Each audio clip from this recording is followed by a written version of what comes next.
Bonjour à tous, je suis donc Bertrand et j'ai le plaisir de vous accueillir pour ce nouveau webinaire des nouveaux rendez-vous trimestriels consacrés à l'actualité du droit de l'urbanisme. Il vous est bien présenté en partenariat avec Moniteur Juris, la revue Opération Immobilière et le cabinet Racine. Ces webinaires ont pour objectif d'analyser l'actualité législative et jurisprudentielle du droit de l'urbanisme pour vous aider à adapter vos pratiques professionnelles. Cette actualité est analysée par Anthony Bichelon, qui est avocat au barreau de Lyon et qui est associé au sein du cabinet Racine. Signalons qu'il est spécialisé en droit de l'urbanisme, de l'environnement et de l'immobilier. Vous avez l'occasion tout au long de ce webinaire, tout au long de l'intervention de M. Bichelon, de poser vos questions comme il est indiqué sur la diapositive qui s'affiche. Anthony Bichelon y répondra à la fin de son intervention. Je vais maintenant lui laisser la parole et bien sûr, je vous souhaite à toutes et à tous un excellent webinaire. À tout à l'heure. Bonjour à tous et merci de votre présence. Bienvenue du coup pour cette deuxième édition de l'actualité de l'urbanisme initiée par le Moniteur Juris en partenariat avec le cabinet Racine. Donc nous allons voir durant cette petite heure l'actualité législative et jurisprudentielle de ces 3 derniers mois en matière d'urbanisme, d'aménagement et également d'environnement. Ça nous permettra également, en brossant cette actualité, de revoir quelques fondamentaux en matière d'urbanisme. Donc, comme il vous l'a été rappelé, vous pouvez bien évidemment participer à ce webinaire en posant vos questions qui me seront communiquées et à laquelle je tenterai de répondre à la fin de mon intervention. Donc, 45 minutes à peu près de présentation et puis un quart d'heure, 20 minutes derrière de réponse aux questions. Donc vous allez le voir, on a une actualité toujours un peu riche en matière d'urbanisme et d'environnement. La thématique est, on va dire, à la mode. Et notre législateur et également les juridictions administratives ne manquent pas de participer à la création du droit. Donc on va tout de suite passer en fait aux premiers éléments que je voulais voir avec vous durant ce webinaire. Et notamment, on commence par l'actualité législative. Et l'actualité législative m'amène à vous parler d'une réponse ministérielle qui date du 22 décembre 2020 et qui vient nous apporter un éclairage intéressant sur une nouvelle procédure qui existe dorénavant dans le contentieux des avis de l'ABF, l'architecte des bâtiments de France. Donc, si vous ne le savez pas, il y a eu une modification qui a été opérée par la loi Elan, me semble-t-il, une modification qui vient modifier le périmètre en fait, des monuments historiques dans lequel un avis de l'ABF est obligatoire.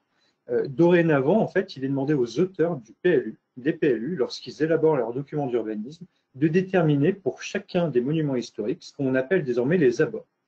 Une fois qu'un projet va être projeté dans les abords d'un monument historique, il devra faire l'objet d'un accord de l'architecte des bâtiments de France. Lorsque le PLU n'est pas mis à jour de cette loi et que les abords des monuments historiques ne sont pas encore déterminés, c'est l'ancienne règle qui continue à s'appliquer. Vous connaissez cette ancienne règle.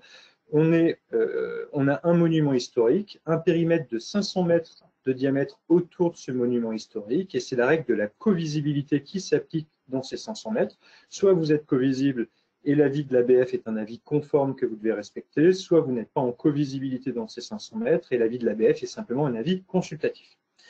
En tout état de cause, il y a eu une modification qui a été opérée dernièrement. Dorénavant, c'est les auteurs des PLU qui, en accord notamment avec l'ABF, déterminent pour chaque monument historique les abords du monument historique. Ça peut être des périmètres plus ou moins grands, plus ou moins étendus.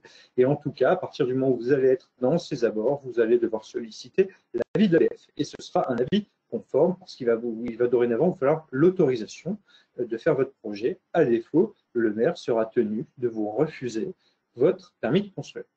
Donc, quand vous n'avez pas l'accord de l'architecte des bâtiments de France, que celui-ci s'oppose à votre projet, vous pouvez naturellement, en tant que pétitionnaire, demandeur à l'autorisation d'urbanisme, vous pouvez bien évidemment contester cet avis rendu par l'ABF.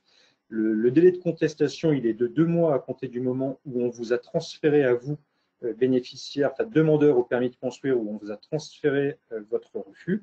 Et le recours se fait dans un délai de 2 mois auprès du préfet de région.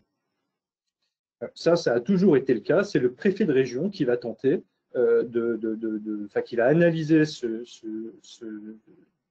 refus de l'ABF, on va dire, et qui va pouvoir rendre un avis qui va se substituer à l'avis de l'ABF.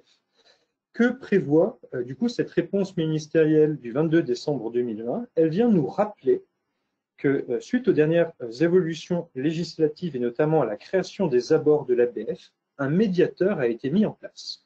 Et ce médiateur, c'est à vous qui contestez l'avis de l'ABF de préciser si vous souhaitez ou pas bénéficier on va dire, des prestations de ce médiateur pour faire en sorte que vous trouviez un accord, on va dire, entre l'ABF et vous sur les modalités de réalisation de votre projet.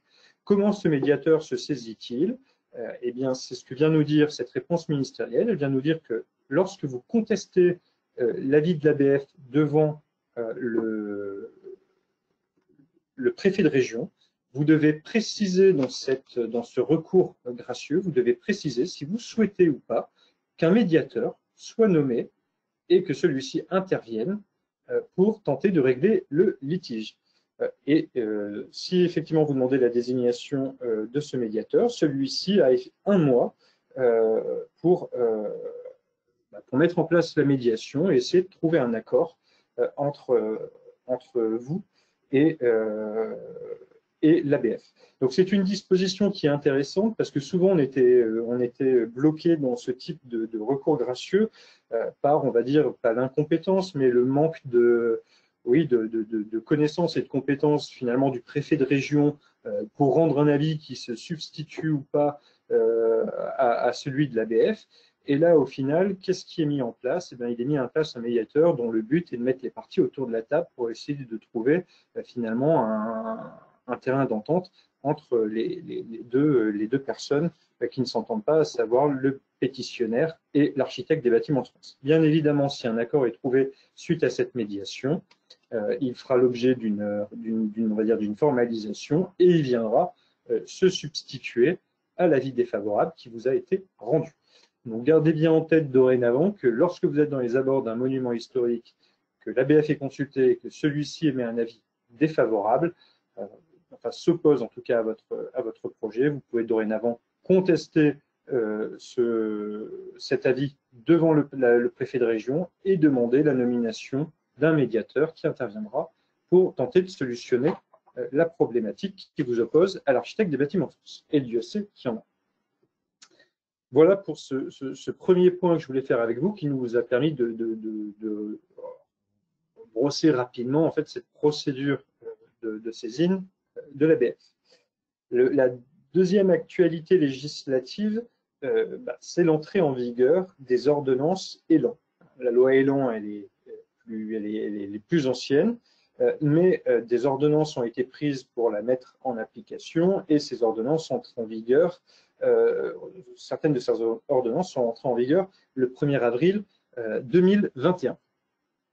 Ces ordonnances, qu'est-ce qu'elles viennent modifier? En fait, elles viennent moderniser le schéma de cohérence territoriale et rationaliser la hiérarchie des normes. On ne va pas refaire la pyramide des normes en matière d'urbanisme. Vous savez qu'au-dessus des PLU, il y a un document qui s'appelle le schéma de cohérence territoriale. Ce schéma de cohérence territoriale, il n'est pas directement opposable à vos autorisations d'urbanisme. En revanche, lorsque les élus locaux souhaitent adopter un plan local d'urbanisme, ils sont tenus de faire en sorte que leurs documents d'urbanisme locaux soient compatibles avec le schéma de cohérence territoriale qui a bien souvent été adopté à une échelle au-dessus de l'échelle intercommunale à laquelle sont adoptés les PLU. Donc il y a une volonté, comme bien souvent de la part de notre législateur, de moderniser le schéma de cohérence territoriale. Alors en quoi ce schéma de cohérence territoriale va être modifié? Déjà, ces ordonnances entrent en vigueur le 1er avril 2021 et elles vont s'appliquer au schéma de cohérence territoriale dont l'élaboration va être prescrite à compter du 1er avril 2021. Donc, ce n'est pas encore pour tout de suite que vous allez voir des SCOT modernisés. Qu'est-ce qui vient modifier et moderniser ces ordonnances? Elles viennent, on va dire, modifier un peu la présentation. Habituellement, le SCOT ressemblait plus ou moins dans sa présentation à un PLU. On avait un rapport de présentation, un projet d'aménagement et de développement durable, et le document le plus important, c'était le document d'orientation et d'objectifs. Le rapport de présentation disparaît. En fait, il est joint aux annexes dorénavant. Et notre SCOT comporte désormais plus que 2 documents principaux, le projet d'aménagement stratégique qui remplace le PADD et le document d'orientation et d'objectifs qui, lui, subsiste.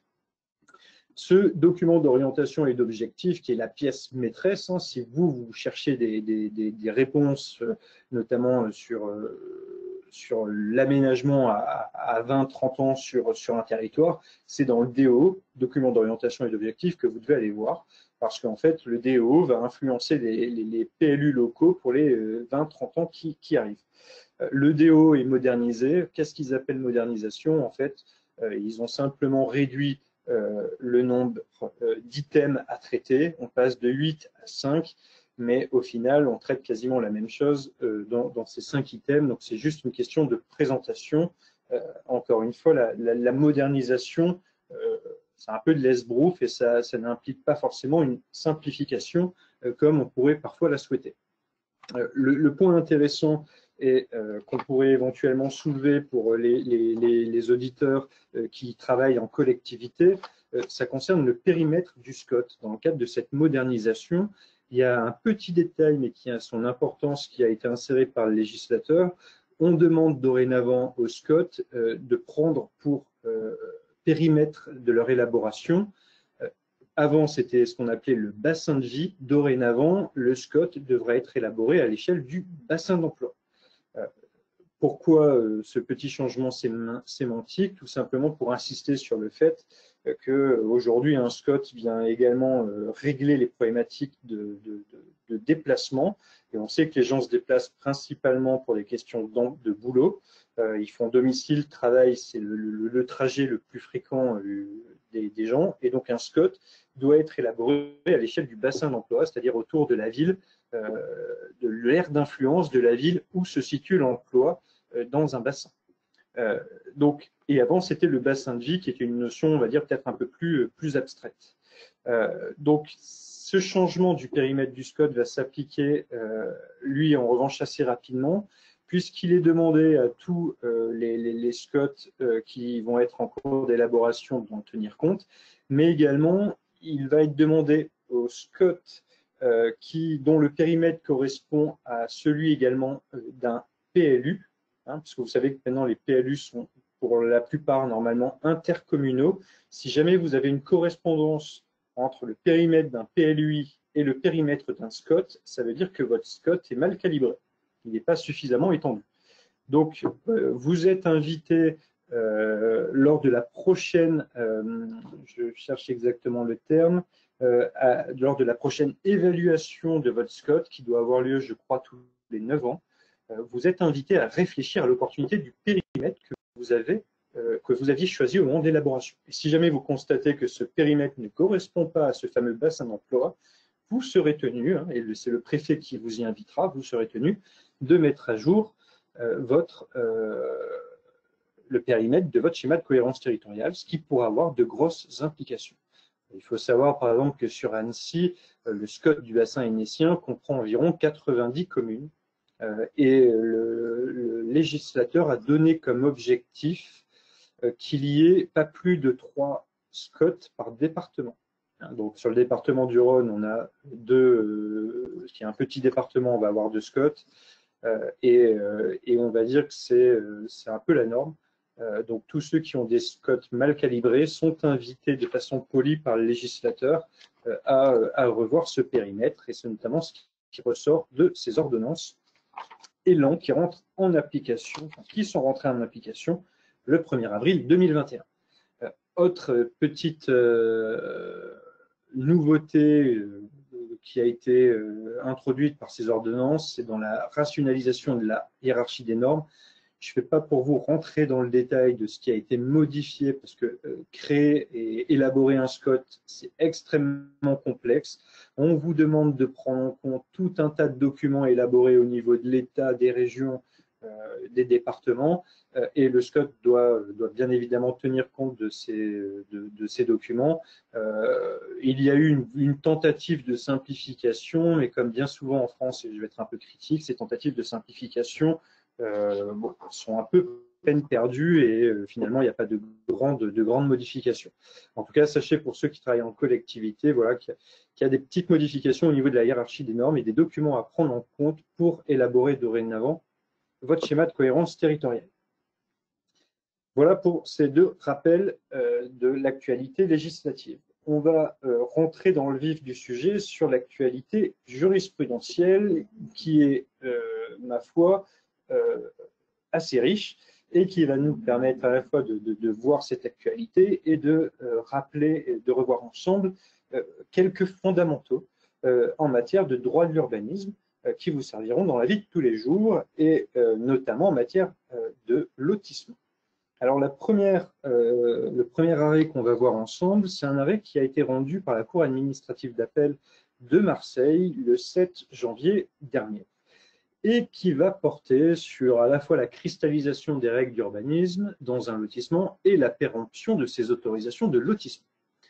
Donc, cristallisation des règles d'urbanisme, pourquoi on en parle? Parce qu'effectivement, c'est l'un des grands atouts, des grands avantages d'une opération de lotissement. Je rappelle que le lotissement, c'est une opération de division foncière, ce n'est rien d'autre, hein, c'est on divise un terrain et en créant des nouveaux lots. Et l'avantage de ce lotissement, qui prend la forme soit d'un permis d'aménager, soit d'une déclaration préalable, c'est ce qu'on appelle la cristallisation des règles. Donc, à compter du jour, et c'est ce que je vous rappelle sur ce slide, les dispositions de l'article L442-14, à partir du jour où vous obtenez votre autorisation de lotissement, à savoir permis d'aménager ou déclaration préalable, vous allez cristalliser la règle d'urbanisme applicable ce jour-là pendant 5 années. C'est-à-dire que vous pourrez toujours bénéficier du PLU applicable au jour de votre lotissement pendant 5 ans. Donc, quand vous créez un lotissement avec 4 lots, sur ces 4 lots, il va falloir délivrer des permis de construire. Ces permis de construire pourront être instruits au regard du PLU applicable au jour du lotissement, et ce, quand bien même un nouveau PLU serait entré en vigueur. Ça, c'est le gros avantage du lotissement, et ce, d'autant plus qu'en fait, le demandeur a un permis de construire dans un lotissement pourra même, alors sous certaines conditions, c'est à peine plus complexe que ça, mais il va pouvoir choisir entre les anciennes règles applicables au jour du permis d'aménager ou de l'ADP ou les nouvelles règles applicables au jour du permis de construire. Et il pourra même panacher. Ça, c'est aussi confirmé par la jurisprudence. Il pourra choisir des règles dans l'ancien PLU et également des règles dans le nouveau PLU selon ce qu'il arrange dans la conception de son projet. Et ça pendant 5 ans. Mais c'est sans oublier le fait qu'une autorisation d'urbanisme se périme, y compris une déclaration préalable qui ne vise qu'à diviser un terrain, voire même un permis d'aménager avec ou sans travaux de viabilisation. Parce que vous savez que si vous faites une division dans les abords d'un monument historique, quand bien même cette division ne porterait que sur la création d'un ou deux lots à bâtir, vu que vous êtes dans les abords d'un monument historique, vous devrez déposer un permis d'aménager et non une DP. Et un permis d'aménager comme une déclaration préalable se périme avec un double délai de péremption. D'une part, vous devez commencer vos travaux dans le délai de 3 ans à compter de la délivrance de l'autorisation, et d'autre part, passé ce délai de 3 ans, vous ne devez pas les interrompre pendant plus d'une année. Et la question que vous devez tous vous poser à l'instant, c'est de vous dire, mais quand j'ai une simple DP sans travaux ou un permis d'aménager qui n'occasionne aucun travaux, parce qu'en fait, il ne porte que sur une division, qu'est-ce qui vaut achèvement déjà de mon autorisation et qu'est-ce qui fait que je suis protégé de la péremption? Eh bien, c'est ce que vient de nous dire la Cour administrative d'appel dans cet arrêt du 7 janvier 2021. Elle vient vous rappeler qu'un permis d'aménager comme une DP se périme si vous n'avez pas réalisé la découpe dans ce délai de 3 ans. Et comment intervient ce nouveau découpage, cette nouvelle division dans un lotissement, elle intervient par la vente, par le transfert des lots que vous allez créer. Autrement dit, si vous ne vendez pas les lots issus d'un permis d'aménager ou d'une DP dans le délai de 3 ans, automatiquement, votre autorisation de lotir sera caduque car périmée. Et c'est ce que la Cour administrative d'appel nous a dit en 2021. Dans cet arrêt, je reprends mes dates, dans cet arrêt, vous aviez une déclaration préalable qui avait été obtenue en 2012 en vue de la création de 2 lots. Ces 2 lots n'ont jamais été vendus à qui que ce soit. En 2016, soit plus de 3 ans après la délivrance de l'ADP, le propriétaire dépose un permis de construire sur ce lot, voulant faire application des anciennes règles du document des anciennes règles d'urbanisme applicables sur la commune. La Cour administrative d'appel de Marseille est venue lui rappeler que ce n'était pas possible, que l'ADP était périmée et qu'il ne bénéficiait donc pas de la cristallisation des règles d'urbanisme pendant un délai de 5 ans. Donc ça a son importance. Bien évidemment, un permis d'aménager ou une DP vous permettent de cristalliser la règle d'urbanisme pendant 5 années, à la condition toutefois que vous exécutiez ce permis d'aménager ou cette déclaration préalable en procédant notamment à la vente des lots que vous avez créés. On continue, toujours avec une jurisprudence de la Cour administrative d'appel de Marseille datée du 21 janvier 2020, celle-ci portant également sur le lotissement. Avec une question qu'on se pose toujours, c'est de savoir qu'est-ce qu'on apprécie comme règle au moment de votre déclaration préalable ou de votre permis d'aménager. Bien évidemment, encore une fois, ces autorisations d'urbanisme peuvent être contestées par un voisin ou refusées par un maire. Et quelles sont les règles d'urbanisme qu'on doit prendre en compte à ce stade, dans la mesure où une DP et un permis d'aménager, en fait, ne sont qu'une opération d'aménagement qui ne vise qu'à découper un terrain. Eh bien, la Cour administrative d'appel de Marseille répond à cette question pour nous dire ce qu'il faut prendre en compte à ce stade. Et là encore, c'est une jurisprudence qui est constante. Les juridictions administratives n'ont jamais bougé. Donc, elle nous rappelle qu'un permis d'aménager ou une DP est une autorisation d'urbanisme et qu'à ce titre-là, ce sont toutes les règles issues du PLU ou du Code de l'urbanisme qui doivent être prises en compte dans l'instruction et la délivrance de ces autorisations d'urbanisme. Et la question, parce que dans cet arrêt, en fait, on a un voisin qui conteste une déclaration préalable au motif qu'elle violerait l'article 11 du PLU, cette déclaration préalable qui vise à créer de l'eau, et l'article 11, comme vous le savez, porte sur l'insertion des constructions dans leur environnement, la bonne insertion des constructions dans leur environnement.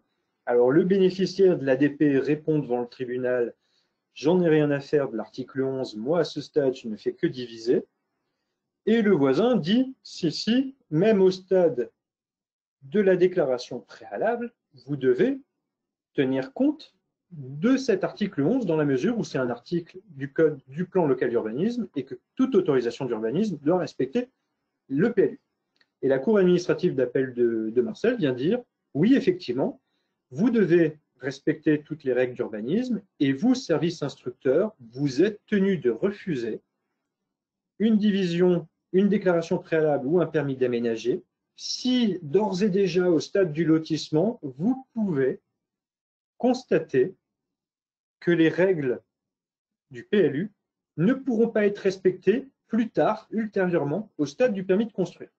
Et là, en l'occurrence, que nous dit la Cour administrative d'appel? Elle nous dit, oui, l'article 11 doit être pris en compte, mais en l'occurrence, dans ce dossier, il n'y a pas de violation manifeste de l'article 11.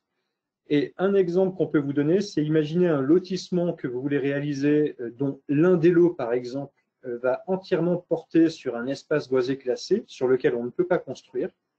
Eh bien, dans une telle hypothèse, le maire sera tenu de refuser le permis de construire au motif que l'un des lots à bâtir ne pourra jamais être bâti parce qu'il comporte, pour sa totalité, un espace boisé classé. De la même façon, si le maire se rend compte que l'emprise au sol à l'échelle du lotissement ne pourra pas être respectée, il doit annuler.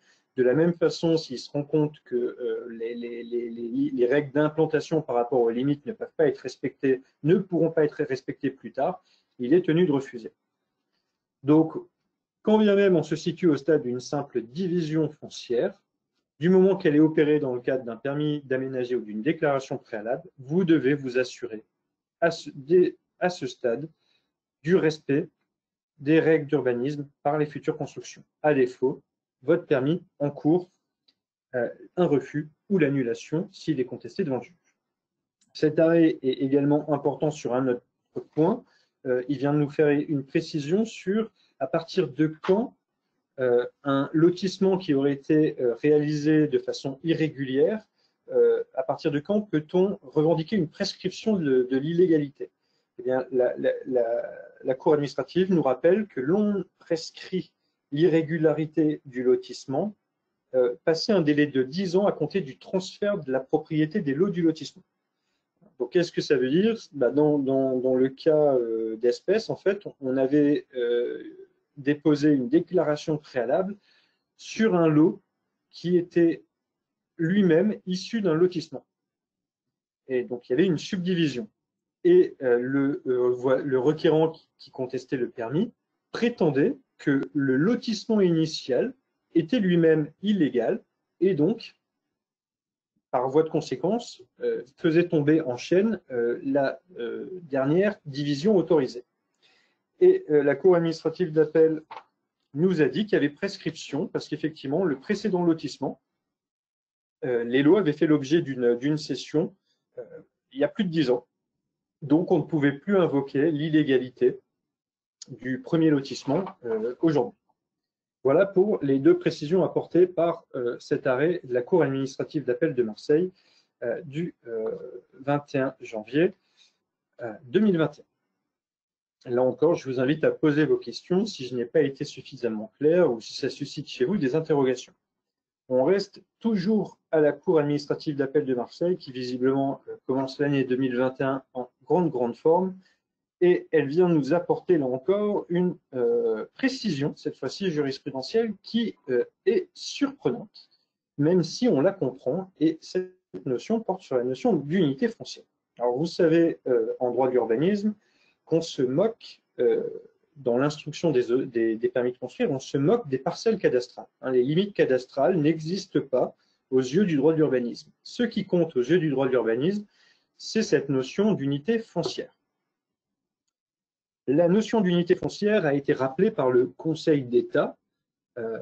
La définition a été donnée par le Conseil d'État et elle vous apparaît sur le slide qui est devant vous.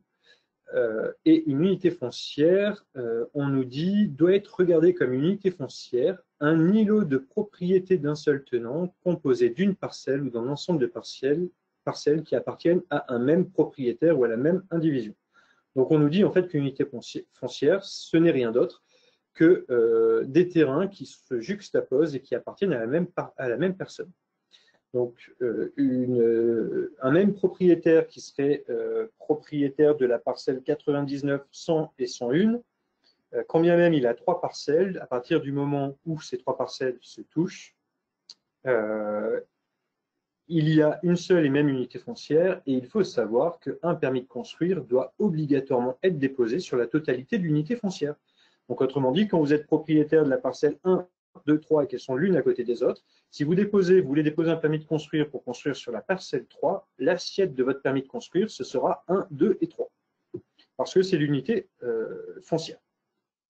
Voilà pour cette définition. Et de la même façon, si vous avez 3 parcelles l'une à côté de l'autre et que vous voulez en vendre qu'une seule, vous êtes obligé de faire une division, de redétacher normalement, mais ça les géomètres et les notaires sont avisés. Vous devez déposer une déclaration préalable pour sortir de votre unité foncière la parcelle que vous voulez vendre, quand bien même ces limites cadastrales existent déjà. Encore une fois, il y a une vraie distinction entre la limite cadastrale et les limites de l'unité foncière qui, elles seules, sont reconnues en matière de droit de l'urbanisme. Donc, en tout cas, la Cour administrative d'appel de Marseille vient se prononcer et apporter une précision sur cette notion d'unité foncière. Et qu'est-ce qu'elle vient nous dire? Elle vient nous dire que dans ce dossier, nous avions un promoteur, visiblement, qui avait un projet sur 2 parcelles appartenant à 2 propriétaires différents. Le promoteur est titré avec une promesse de vente sur chacune des 2 parcelles. Et il dépose un permis de construire sur les 2 parcelles, considérant finalement qu'il n'y a plus qu'une unité foncière, puisqu'il a vocation à acquérir les 2, une fois le permis de construire devenu définitif. Et dans le PLU de la dite commune, on a une disposition de l'article 7 qui fait expressément mention de cette notion d'unité foncière et qui nous invite à apprécier les règles d'implantation des constructions par rapport à l'unité foncière. Le promoteur considère qu'il n'y a qu'une seule unité foncière et il élabore son projet comme tel, quand bien même il y a 2 parcelles appartenant initialement à 2 propriétaires différents. Un voisin conteste et soulève devant le juge administratif qu'il y a une violation de l'article 7 parce que le promoteur a considéré qu'il n'y avait qu'une unité foncière alors qu'il y en aurait 2. Le requérant arguant qu'il y a au jour du permis de construire délivré et même au jour du contentieux 2 propriétaires et que finalement le promoteur lui-même n'est pas propriétaire, il est simplement détenteur d'une promesse unilatérale de vente qui ne vaut pas vente. Et la Cour administrative d'appel de Marseille va suivre le requérant et elle va considérer qu'effectivement, il y a, au jour de la délivrance du permis de construire, toujours 2 unités foncières et non pas qu'une, quand bien même le promoteur qui a déposé le permis a vocation à acquérir les 2 par la suite. Et elle a annulé le permis sur ce fondement-là, au motif effectivement que dans la mesure où il y avait une règle, là encore on est sur un cas particulier, hein, il y a une règle dans le PLU qui fait expressément référence où les modalités de calcul se calculent expressément par rapport à cette définition d'unité foncière, dans la mesure où il y avait 2 unités foncières, ça changeait la conception du projet par rapport à ce qu'avait fait le promoteur. Donc faites bien attention parce que tant que vous n'êtes pas définitivement propriétaire, tant que le transfert de propriété n'a pas eu lieu, dans la mesure où votre projet est conçu sur des parcelles appartenant à plusieurs propriétaires, on considérera, en tout cas les juridictions administratives considéreront, qu'il y a bien plusieurs unités foncières et ça peut avoir une incidence pour vous dans la conception de vos projets, notamment si les règles du PLU vous invitent à tenir compte justement de cette unité foncière. Parce qu'il n'est pas interdit de déposer un permis sur plusieurs unités foncières. L'important, c'est que quand vous déposez un permis sur une unité foncière, elle soit prise dans sa totalité et vous ne pouvez pas exclure une partie de l'unité foncière de l'assiette du permis. Voilà pour cette jurisprudence de la Cour administrative d'appel de Marseille et on s'arrêtera là concernant la Cour administrative d'appel de Marseille. On passe à une autre actualité jurisprudentielle. Je suis toujours dans les délais. Cette fois-ci, c'est un arrêt du Conseil d'État. Rien de très complexe, rien de novateur, mais ça va bien de le préciser parce qu'on est allé quand même jusqu'au Conseil d'État pour avoir une précision sur ce point-là. Ça concerne la notification des décisions lorsque un permis est délivré et déposé en cotitularité. Alors oui, l'administration est tenue de vous répondre dans le délai indiqué dans l'accusé de réception, le délai de principe étant 3 mois, et si elle ne vous répond pas, on considère que son silence vaut délivrance du permis. Dans ce dossier, visiblement, on a des cotitulaires qui ont voulu jouer la procédure, ils ont eu un refus de permis, sauf que ce refus de permis n'a été notifié qu'à un des cotitulaires et pas à l'ensemble des cotitulaires du permis. Et donc, qu'ont fait ces derniers? Ils ont saisi le tribunal, considérant qu'ils avaient obtenu un permis de construire tacite parce que pour eux, ils ont argué devant les juridictions administratives que la mairie, le maire, aurait dû notifier le refus à tous les cotitulaires pour qu'il soit opposable à tous les cotitulaires. C'est monté jusqu'au Conseil d'État qui a tranché le 2 avril 2021 pour nous dire une décision toute bête. La décision de refus d'une autorisation d'urbanisme sollicitée en cotitularité n'a pas à être notifiée à tous les pétitionnaires. Autrement dit, il suffit de le notifier à un seul. Après, il appartient aux cotitulaires, enfin aux pétitionnaires de se débrouiller entre eux pour se tenir informé de la décision qui est rendue. Et le Conseil d'État précise simplement que ce principe de notifier qu'à une seule personne ne vaut que si le motif de refus ne tient pas à la qualité de l'un des pétitionnaires. Donc le principe, en cotitularité, l'administration n'a à répondre qu'à un seul des cotitulaires, que la décision soit bonne ou mauvaise, pas besoin de notifier à l'ensemble des cotitulaires. Donc une décision qui n'a rien de novateur, rien de complexe, elle vient juste apporter une précision qu'il était important de vous rappeler. Un autre arrêt du Conseil d'État, là encore, c'est bien de faire ce type de rappel parce qu'il y a, en tout cas on le voit nous de la part de nos clients, il y a souvent un peu de confusion. Alors à juste titre, hein, parce que les juridictions administratives n'ont pas non plus été très claires à ce sujet. Et cet arrêt du Conseil d'État rendu le 28 janvier 2020 vient apporter une vraie réponse que l'on attendait. Et cette réponse, cet arrêt concerne le fameux sursis à statuer. Vous savez que le sursis à statuer, c'est ce que je vous rappelle également dans le slide. En fait, les mairies doivent, c'est même une obligation qu'elles ont, quand le document d'urbanisme qui est en cours d'élaboration ou de révision est suffisamment avancé, si vous déposez, vous, promoteur, particulier, qui que ce soit, si vous déposez une autorisation d'urbanisme et que cette autorisation d'urbanisme, c'est flagrant qu'elle va porter atteinte au futur PLU qui va bientôt rentrer en vigueur, le maire est tenu, ce n'est pas une possibilité, c'est une obligation, ça c'est ce que nous ont toujours dit les juridictions administratives, il est tenu de surseoir à statuer. C'est-à-dire qu'il a le droit de ne pas répondre à votre demande de permis durant un délai pouvant aller jusqu'à 2 ans, c'est-à-dire le temps en fait de permettre l'entrée en vigueur du nouveau PLU. Et une fois que le nouveau PLU rentre en vigueur, vu qu'une autorisation d'urbanisme s'apprécie au regard du PLU applicable au jour de sa délivrance, eh bien ce sera le nouveau PLU qui sera applicable au jour de sa délivrance, donc le maire pourra vous refuser en bonne et due forme votre permis.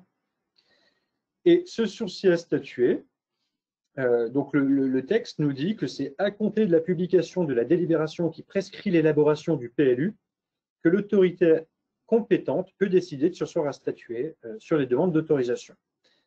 Et à partir de ce texte, il y a tout un débat qui s'est mis en place pour savoir dans quel type de procédure le sursis pouvait être opposé. Alors, quand on lit le texte que vous retrouvez dans l'encadré en bas, donc on nous dit à compter de la délibération prescrivant l'élaboration du PLU, il n'y a pas de doute, lorsqu'on est en phase d'élaboration d'un PLU, on peut vous opposer le sursis à statuer. Mais la question s'est posée pour les procédures de révision et les procédures de modification des PLU qui existent déjà. Et là, ça a été un peu le bazar jusqu'à cet arrêt. Les procédures de révision, il n'y a pas de débat parce qu'il y a un texte dans le Code de l'urbanisme qui nous dit qu'une procédure de révision vaut procédure d'élaboration. Donc à partir de ce moment-là, ce qui est valable pour l'élaboration est valable pour la révision. Donc dans le cas si le PLU est en cours de révision, on peut vous opposer un sursis à statuer. Et pour les procédures de modification, c'était beaucoup moins clair. On a eu une jurisprudence du Conseil d'État de je ne sais plus quelle année qui semblait sous-entendre que oui, un maire pouvait surseoir à statuer quand le PLU était en cours de modif, simplement. Et le Conseil d'État vient de prendre le contre-pied visiblement de son ancienne jurisprudence et aujourd'hui il nous dit très clairement que la simple procédure de modification d'un document d'urbanisme en cours n'autorise pas le maire à faire usage de la procédure de sursis à statuer. Et donc là, par exemple, petit soulagement pour les Lyonnais dont le PLU, le nouveau PLUH, la procédure de modification vient d'être lancée. Ne vous inquiétez pas, le maire ne pourra pas surseoir à statuer sur vos demandes actuelles de permis de construire. Ce qui ne vous empêche pas de vous dépêcher de déposer vos permis de construire parce qu'il y a une procédure de modif qui est en cours et on ne sait pas trop, compte tenu du changement de majorité à Lyon, on ne sait pas trop vers quoi le nouveau PLU modifié va se destiner. En tout cas, aujourd'hui, le sursis à statuer ne vaut que pour les procédures d'élaboration et les procédures de révision. Voilà pour ce dernier point d'actualité jurisprudentielle. Concernant maintenant un petit point de prospective, C'est bien de vous le rappeler parce que le délai approche. La loi Elan oblige toutes les communes de plus de 3500 habitants à mettre en place, à compter du 1er janvier 2022, une téléprocédure spécifique pour recevoir et instruire sous forme dématérialisée les demandes d'autorisation d'urbanisme. Donc, toutes les personnes qui travaillent dans les communes de plus de 3500 habitants, vous devez vous activer, si ce n'est pas déjà le cas, pour mettre en place cette procédure, étant précisé que vous êtes libre de l'outil pour permettre la dématérialisation, le but étant que vous en ayez un au 1er janvier 2022. Si vous ne l'avez pas mis en place, le risque pour vous, c'est que toutes les demandes de permis de construire qui seront déposées à compter du 1er janvier 2022 par courriel feront partir le délai d'instruction de droit commun. Et donc, si vous n'avez pas répondu, donc si on vous envoie un mail le 1er janvier 2022, eh bien, il vaudra dépôt d'une autorisation d'urbanisme. Et donc, si au 1er avril 2022, vous n'y avez pas répondu, enfin au 31 mars 2022, vous n'avez pas répondu à cette demande, votre silence vaudra autorisation de permis de construire. Voilà pour cette actualité. Je regarde l'heure, eh bien, je suis à 45 minutes tout juste. C'était le délai qui m'était imparti. Pour vous faire le point sur l'actualité. On a un quart d'heure de questions si vous en avez. Visiblement, j'ai déjà eu des notifications à ce sujet. Donc, on va y répondre.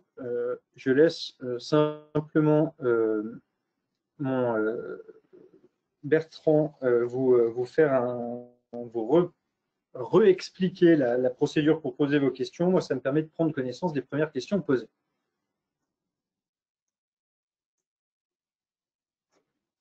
Merci Monsieur Bichlan pour votre présentation. Oui, effectivement, vous avez pu poser vos questions lors de la présentation de Monsieur Bichlan et vous pouvez continuer à le faire via l'onglet chat qui figure sur l'application GoToWebinar.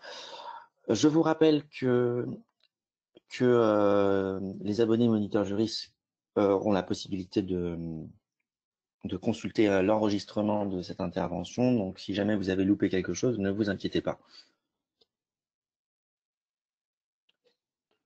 Alors, une première question qui me demande: est-ce qu'un maire est tenu de délivrer les autorisations d'urbanisme lorsque le projet est légal? La réponse est oui. Le maire est tenu de délivrer un permis dès lors que l'ensemble des dispositions d'urbanisme est respecté. C'est notamment pour ça qu'il doit motiver un refus. Un refus doit être motivé sur au moins une violation. À défaut, le maire est tenu. Et si vous refusez de façon abusive soit d'instruire, soit de vous délivrer le permis, vous pouvez bien évidemment le contester.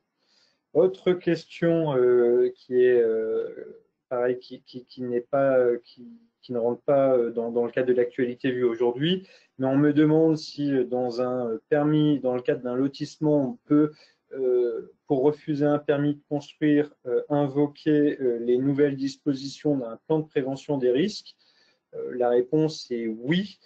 Tout ce qui concerne la sécurité publique est applicable de suite, quand bien même le plan de prévention des risques, par exemple, n'existait pas au jour où vous avez obtenu votre permis d'aménager.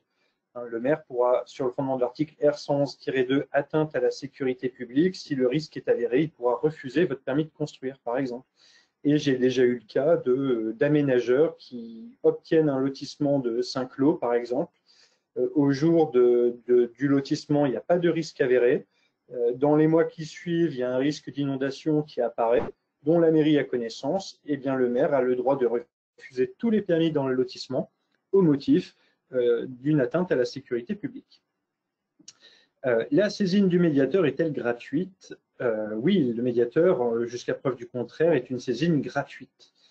Donc là-dessus, pas de difficulté, en tout cas pas financière.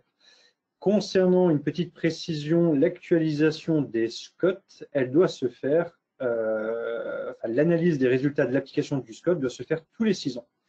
C'est neuf pour les PLU. Concernant, là c'est une précision qui m'est apportée, concernant le nombre de SCOT par département, oui, il n'y a pas de disposition législative ou réglementaire qui l'impose. C'est dans le cadre d'une circulaire que le ministère a demandé aux préfets de département et de région d'être vigilants à ce que le nombre de SCOT ne dépasse pas un certain nombre. Et l'objectif fixé était de 2 à 3 SCOT par département en fonction de la taille et du caractère urbanisé ou rural du département.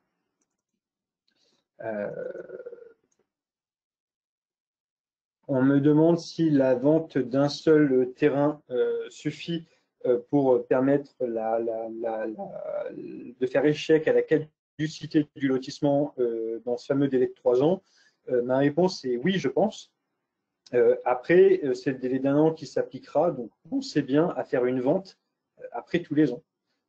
Parce que s'il ne se passe rien pendant une année, c'est mon appréciation parce qu'il n'y a pas de jurisprudence, mais en tout cas au vu de la jurisprudence rendue qui nous dit un lotissement même sans travaux ça se périme s'il n'y a pas eu de vente, je considère effectivement que passé ce délai de 3 ans, il faudra faire une vente tous les ans jusqu'à ce que toutes les ventes aient été faites, faute de quoi il y aura effectivement péremption.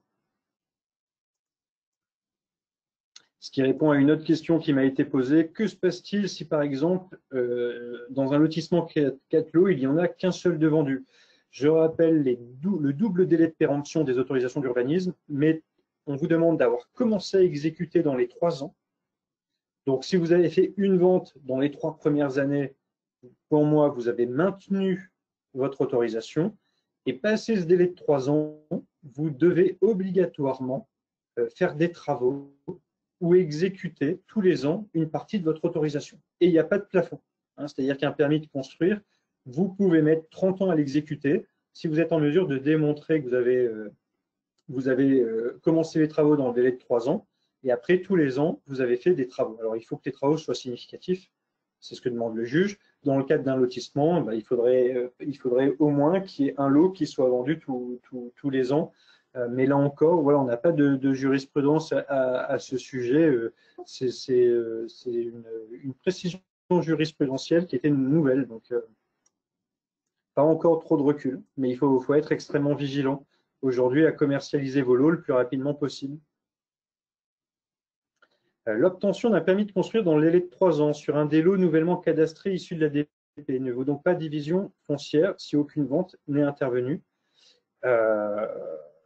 Très bonne question. Est-ce qu'on peut considérer que tout dépend de ce que vous en avez fait. Si vous avez construit, que vous êtes resté propriétaire je vous réponds à la volée comme ça et de façon intuitive. Si le lotissement, c'est une division en propriété ou en jouissance. Si vous êtes le propriétaire, que vous avez gardé les lots de vous avez créé un lotissement, que vous gardez vos lots pour vous, mais que vous avez réalisé sur au moins un de ces lots une maison que vous avez mis en location, la location fait qu'il y a bien une division en jouissance du lotissement. Pour moi, on pourrait considérer que vous avez maintenu votre lotissement. Un permis de construire est délivré à un pétitionnaire en secteur MH sur unité foncière suite à l'autorisation de dépôt du PC donnée par le propriétaire du terrain. Là, oula.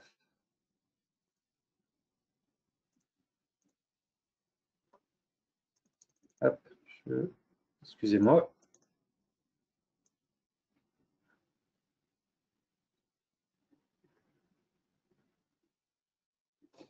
Le propriétaire, la division de terrain peut-elle intervenir après l'arrêté de PC sans dépôt d'une procédure de lotissement?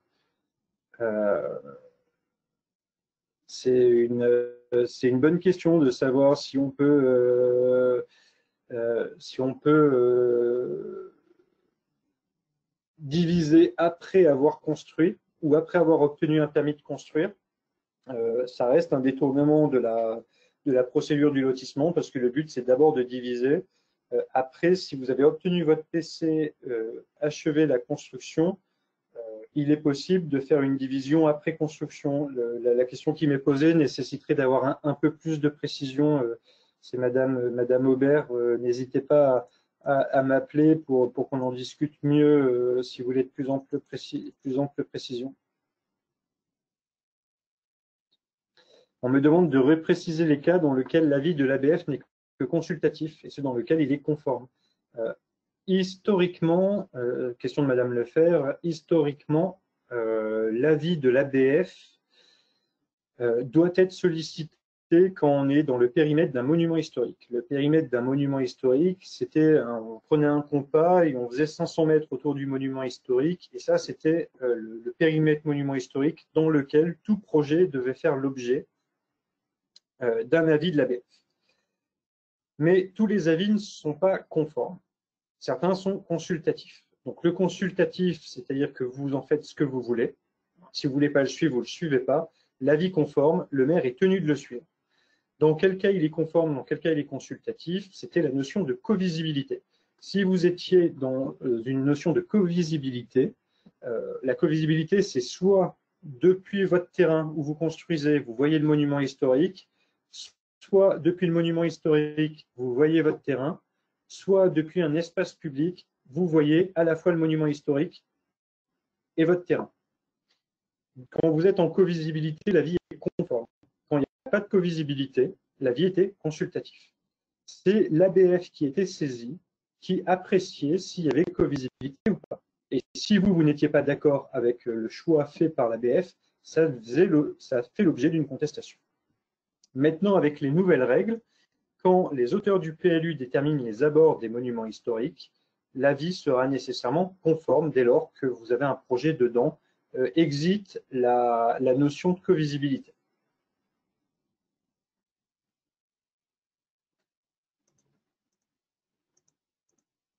Quid de l'assiette d'un dépôt de permis de construire dont une unité foncière, avec 2 parcelles dont une non constructible. Donc là, c'est l'hypothèse où un propriétaire a 2 terrains, un qui est en zone non constructible, un qui est en zone constructible. L'unité foncière ne tient pas compte du caractère constructible ou pas du terrain. Donc à partir du moment où les 2 parcelles sont juxtaposées et appartiennent à la même personne, elles constituent une seule et même unité foncière. Donc dans votre permis, votre plan masse devra porter sur les 2 parcelles. Après, bien évidemment, la construction ne pourra être réalisée que sur la partie constructible. Mais en tout cas, vous devrez, si vous voulez être d'un point de vue juridique parfaitement légal, il faudrait que l'unité foncière que vous mentionnez dans le permis, l'unité foncière dans sa globalité.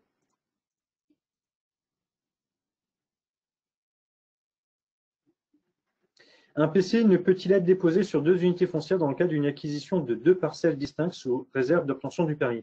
Oui, votre permis peut bien être déposé sur 2 unités foncières différentes. C'était le cas de la jurisprudence que l'on a vue. Il n'y a pas d'interdiction. À partir du moment où un permis de construire, il faut qu'il soit déposé sur la totalité d'unités foncières et il peut être déposé sur 2 unités foncières distinctes à condition qu'elles soient elles-mêmes contiguës et que le permis soit déposé sur la totalité des 2 unités foncières. Après, il peut y avoir, et c'est la jurisprudence rendue par la Cour administrative d'appel de Marseille, si vous avez dans votre PLU des règles particulières ou des règles d'implantation qui se calculent par rapport à la notion d'unité foncière, et ben vous devrez considérer que vous avez 2 unités foncières parce qu'au jour où on va vous délivrer le permis, vous n'êtes pas propriétaire. Je prends l'exemple d'un promoteur. Hein. Le promoteur n'est pas propriétaire au jour où le permis est délivré. Il est juste bénéficiaire d'un permis, d'une promesse. Et la promesse, ce n'est pas un type de propriété. Donc, si on s'en tient à la définition donnée par le Conseil d'État qui nous dit une unité foncière, c'est des terrains qui se juxtaposent et qui appartiennent au même propriétaire, ce n'est pas votre cas. Si vous êtes titulaire de 2 promesses de vente sur des parcelles qui appartiennent à 2 propriétaires différents, il y a 2 unités foncières. Ça ne s'oppose pas à ce que vous déposiez un permis sur la totalité de ces 2 unités foncières. En revanche, ça peut avoir une incidence sur l'application des règles d'urbanisme.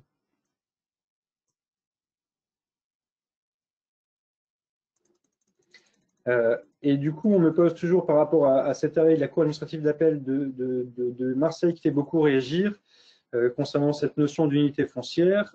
Si le PC vaut condition suspensive de signature de l'avis définitif, ce qui est quasiment toujours le cas dans la promotion,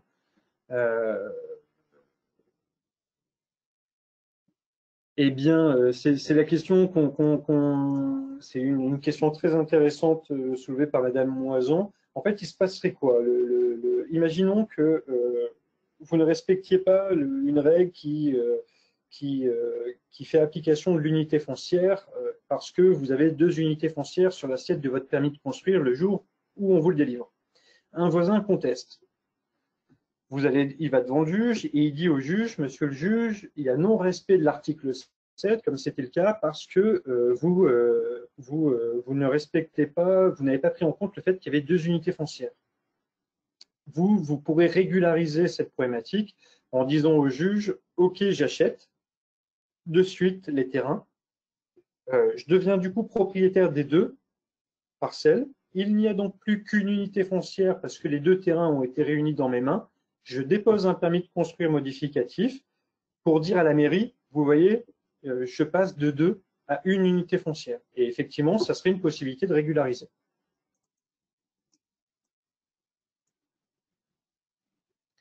Le sursis à statuer ne doit-il pas être pris qu'après le débat sur le PADD? Eh bien, il y a eu une modification. Je vérifie juste l'article, si l'article était bien à jour. Mais normalement, dorénavant, c'est à partir de la délibération qui lance la procédure d'élaboration.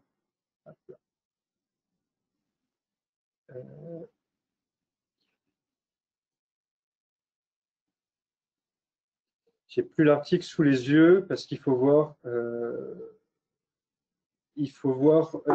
La jurisprudence qui a été délivrée par le Conseil d'État, en l'occurrence, je suis en train de reprendre. Vous me mettez le doute. Effectivement, la jurisprudence qui a été rendue le 28 janvier 2021 par le Conseil d'État se base sur les anciennes dispositions de l'article L123-6, qui est devenu l'article L153-11, que je vais vous lire. Et l'article L153-11 nous dit que le sursis à statuer, j'attends que ça charge, le sursis à statuer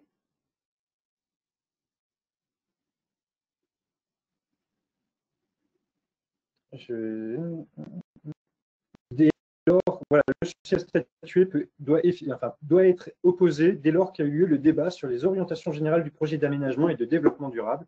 C'est effectivement là le nouvel article qui dit ça. Faites attention, effectivement, c'est bien de l'avoir signalé. Dans la jurisprudence rendue le 28 janvier 2001, vu qu'on est allé devant le Conseil d'État, c'était une vieille procédure qui datait du coup d'avant la mise à jour de 2017. Et avant 2017, effectivement, c'est à compter de la délibération qui prescrivait l'élaboration. Dorénavant, ce n'est pas à partir de la délibération qui prescrit l'élaboration qu'on peut surseoir à statuer, mais c'est à partir du moment où le débat sur les orientations générales a eu lieu. On me demande si le maire peut surseoir à statuer dans le cadre du lancement d'une étude urbaine. Oui, effectivement, c'est une des autres possibilités offertes par le Code de l'urbanisme. C'est ce qu'on appelle les périmètres d'études. Si le maire décrète qu'un périmètre fait l'objet d'une étude parce qu'il envisage, par exemple, la réalisation d'un parking public, d'une école, de je ne sais trop quoi encore, à partir du moment où le maire est en mesure de démontrer qu'il y a des débuts d'études ou de réflexion d'un aménagement sur un secteur, il est en droit de surseoir à statuer. Donc il y a effectivement multiples possibilités pour les mairies pour s'opposer au projet via notamment des sursis à statuer.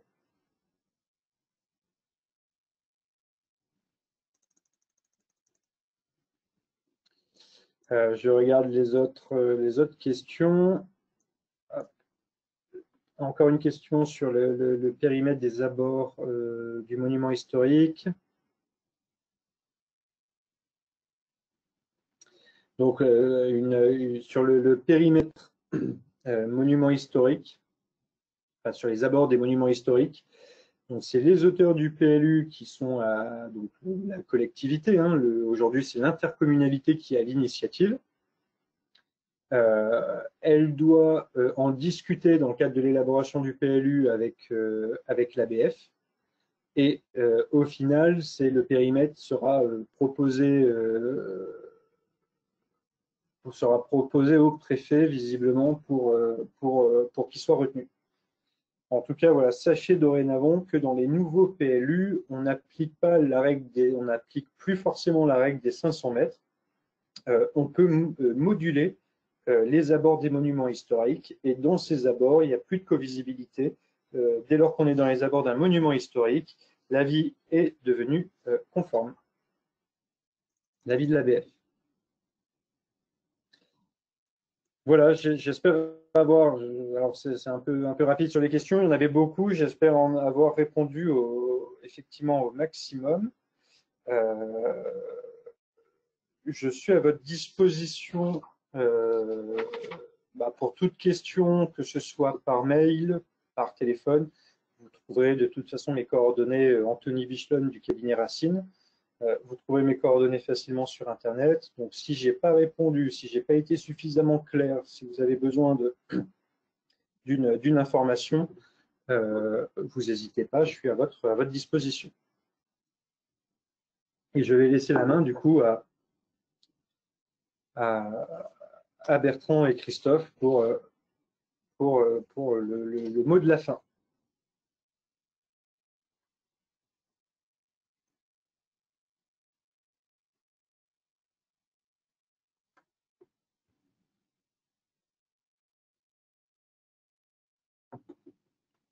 Bertrand, je crois que nous ne t'entendons pas.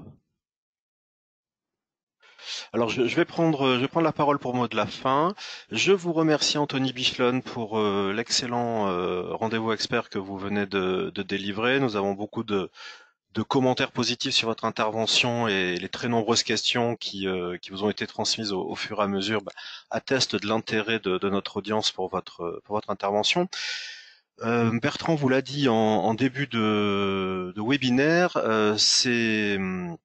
cette analyse du droit a lieu désormais tous les 3 mois, et je vais lancer un sondage pour savoir parmi nos participants du jour ceux qui souhaitent recevoir une invitation pour le prochain rendez-vous expert actualité trimestrielle droit de l'urbanisme. Alors la date n'est pas encore fixée, ça sera en septembre à coup sûr. Alors le mois de septembre est à 30 jours bien évidemment, mais voilà, donc ça sera en septembre après l'été pour avoir une période d'analyse longue. Voilà. Donc je vous remercie de bien vouloir procéder au vote. Voilà, encore quelques secondes. Je vous souhaiterais qu'on ait un peu plus de participants, s'il vous plaît. Voilà, je vais bientôt clore le sondage. Donc, celles et ceux d'entre vous qui désirez recevoir une invitation, n'hésitez pas à cocher la case oui sur le sondage. Voilà, je vais le terminer dans 10 secondes maintenant. Et puis, Monsieur Bichelon, je vous transmettrai les nombreuses félicitations et remerciements. Puisque vraiment on est sur un plébiscite, et on est également sur un plébiscite aussi quant au vote. Voilà, donc là on est sur la dernière page de votre diaporama, Monsieur Bichelon, si vous pouvez juste revenir une petite fois en avant pour proposer voilà le slide. Merci de votre attention. Voilà, donc on a toutes les personnes qui ont voté, qui ont souhaité recevoir une invitation pour septembre. Je vais conclure en vous remerciant une fois encore, Anthony Bichelon, en remerciant également tous nos participants de ce nouveau rendez-vous expert moniteur juris, actualité trimestrielle du droit de l'urbanisme, co-organisé avec nos confrères d'opérations immobilières. À très bientôt. Excellente fin de journée à toutes et à tous. Au revoir. Au revoir. Au revoir, merci.